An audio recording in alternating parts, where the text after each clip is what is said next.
So hey guys, welcome back to my channel. और जैसा कि पता है कि अभी थर्ड सेमेस्टर वालों की एग्ज़ाम चल रही है, तो मैं उनके लिए अभी CC12 के लिए नोट्स अपलोड कर रही हूँ। तो ये है उर्दू कहानी का नोट्स। उर्दू कहानी का उद्भव 20वीं शताब्दी के प्रथम दशक की एक महत्वपूर्ण उपलब्धि है। यह सर्वविदित तथ्य है कि हिंदी और उर्दू दोनों भाषाओं की आरंभिक कहानियाँ 20वीं सदी के प्रथम दशक में सामने आती है। यह भी एक संयोग है कि उस समय की प्रतिनिधि पत्रिकाएं इस विद्या के विकास का मार्ग प्रशस्त करती हैं। सरस्वती 1900 और इंदु 1909 जैसी पत्रिकाएं, मतलब प्रकाशन वर्ष है ये 1900 और इंदु का 1909 जैसी पत्रिकाएं जहां हिंदी कहानी को प्रोत्साहित करती हैं, वहीं जमाना जैसी पत्रिकाओं से उर्दू कहानी को पोषण मिलता है। कोई साहित्यिक विद्या अकस्मात रूप धारण नहीं करती है, उसके उद्भव और विकास की निश्चित प्रक्रिया होती है। वह अनुवाद से मौलिकता की ओर अग्रसर होती है। उर्दू कहानी का प्रारंभ भी अनुवाद से होता है। शुरू में तुर्की कथाओं को उर्दू में प्रस्तुत किया जाता रहा, फिर उर्दू साहित्य में प्रेमचंद का आगमन होता है और इनकी विलक्षण प्रतिभा उर्दू कहानी को इसका वास्तविक स्वरूप प्रदान करती है। प्रेमचंद 1903 ईस्वी में ही एक पत्रकार के रूप में जमाना से संबंध हो जाते हैं। उन दिनों में प्रायः धनपत राय या नवाब राय के नाम से लिखा करते थे।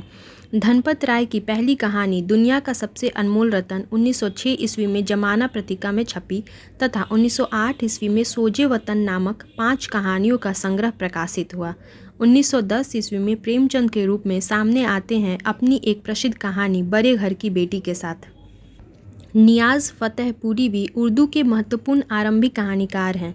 वे अरबी, फ़ारसी के साथ हिंदी और अंग्रेजी के भी अच्छे जानकार थे।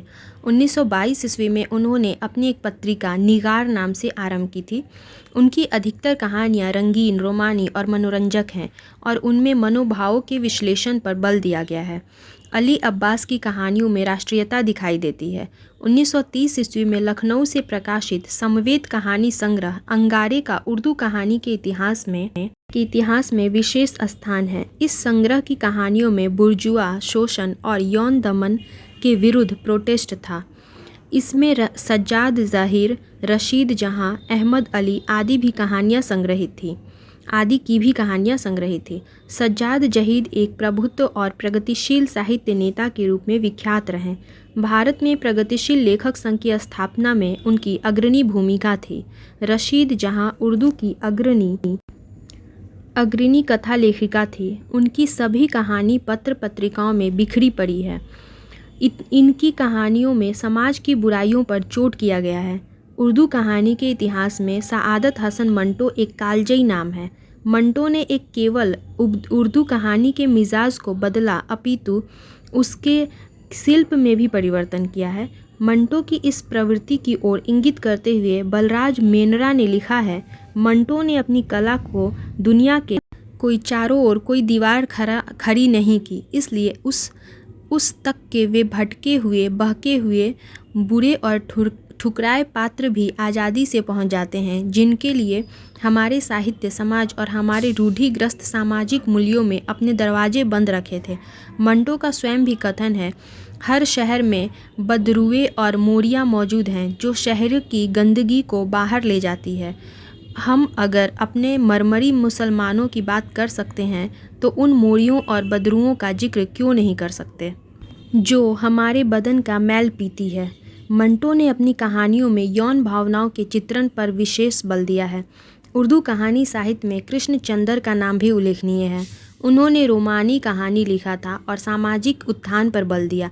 राजेंद्र सिंह बेदी उर्दू के प्रतिनिधि कहानीकार हैं और तरक्की पसंद उर्दू कथाकार में उनका नाम का भी आदर के साथ लिया जाता है।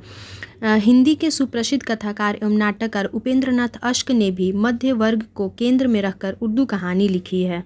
उर्दू कथा साहित्य में इस्मत चुगताई ऐसा नुमाया नाम है जिसने साहित्य और साहित्य के बाद हर तरह की एक परंपरा को नामंजूर किया है। यथार्थ की पकड़, नए अर्थ खोलती अछूत उपमाएं, बेबाकी भरा व्यंग्यात्मक लहजा और चरित्रों का स्वाभाविक विकास कहानियों की विशेषताएं हैं।